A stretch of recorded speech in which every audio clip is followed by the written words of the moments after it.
আসসালামু আলাইকুম বন্ধুরা। আজকের সকালটা একদম আলাদা রকমের।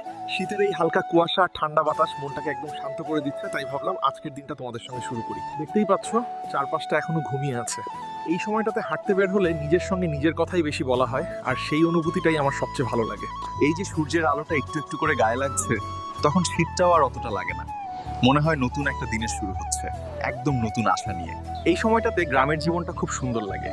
চুলার ধোঁয়া, হালকা শব্দ সব মিলিয়ে এমন একটা পরিবেশ তৈরি হয় যেটা শহরে থাকলে কখনোই পাওয়া যায় না। সত্যি বলতে কি, এই সকালগুলো আমাকে একটু থামতে শেখায়। দৌড়ঝাঁপের জীবন থেকে বের হয়ে নিজের ভেতরের কথাগুলো শোনার সুযোগ দেয়। এই রাস্তাটা যত সামনে যায় তত সুন্দর লাগে। মনে হয় প্রতিটা মোড়ে কিছু না কিছু নতুন অপেক্ষা করে আছে, ঠিক জীবনের মতোই। এখন চারপাশটা ধীরে ধীরে জেগে উঠছে, মানুষ, শব্দ সবকিছু একসাথে মিলছে, আর সকালটা আর শুধু সকাল থাকে না, একটা অনুভূতিতে পরিণত হয়। এই ছিল আজকে শীতের সকালের ছোট্ট ব্লগ। যদি এই মুহূর্তগুলো তোমাদের ভালো লেগে থাকে তাহলে পাশে থেকো, সামনে আরো অনেক সুন্দর সকাল আমরা একসাথেই শুরু করব।